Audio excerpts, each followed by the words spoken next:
দর্শক, ঈদকে সামনে রেখে অগ্রিম টিকিটে ট্রেন যাত্রার দ্বিতীয় দিন আজ কমলাপুর রেল স্টেশনে এই মুহূর্তে বক্তব্য রাখছেন স্টেশন ম্যানেজার সাজিদুল ইসলাম। আমরা সরাসরি চলে যাচ্ছি তার বক্তব্যে।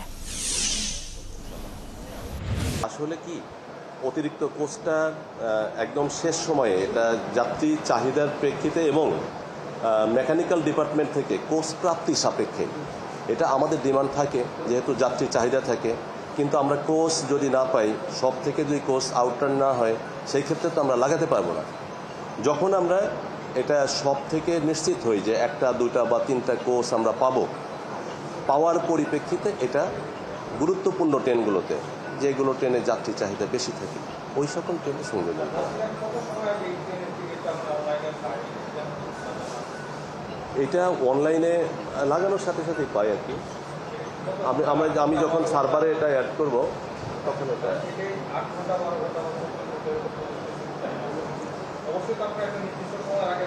এটা আজকে যেরকম আমরা আজকে টিকিট দিচ্ছি 4 তারিখে, এটা আমরা রাত 10টায় এটা অনলাইনে চলে যাবে। তার মানে 4 তারিখের টিকিট আজকে রাত 10টায় এটা অনলাইনে চলে যাবে।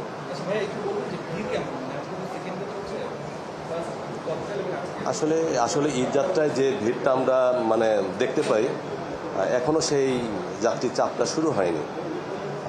ধারণা করা হচ্ছে যে 4 এবং 5 তারিখে যাত্রীর চাপটা বৃদ্ধি পাবে।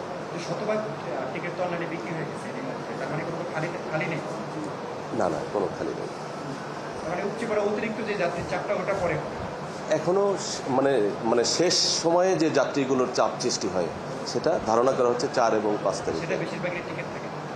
টিকিট ওরকমই যে বিভিন্ন বেসরকারি প্রতিষ্ঠান যখন একযোগে ছুটি হয়ে যায়, তখন তারা যার যার গন্তব্যে যাওয়ার চেষ্টা করে। অ্যানিহাউ সিস্টেম, তারা চেষ্টা করে স্টেশনে ঢোকার, কিন্তু আমাদের প্রস্তুতি যথেষ্ট আছে।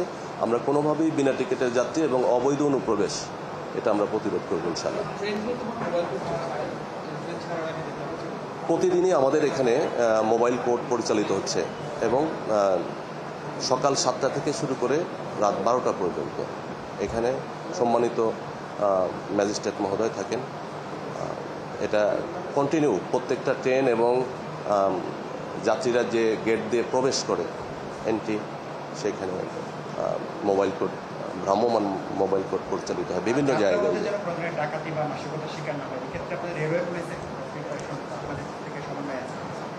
এটা বরাবরই তো ট্রেনে নিরাপত্তা ব্যবস্থা জোরদার থাকে। ঈদকে কেন্দ্র করে আরও বিশেষ ব্যবস্থা গ্রহণ করা হয়েছে। এই বিষয়ে আমরা সংশ্লিষ্ট আইন শৃঙ্খলা বাহিনীকে পূর্ব থেকেই পত্র দিয়ে অবগত করা আছে নিরাপত্তা ব্যবস্থা জোরদার করার জন্য। Thank you. দর্শক, কমলাপুর রেল স্টেশনে বক্তব্য রাখছিলেন সেখানকার স্টেশন ম্যানেজার সাজিদুল ইসলাম। আমরা শুনছিলাম তার বক্তব্য।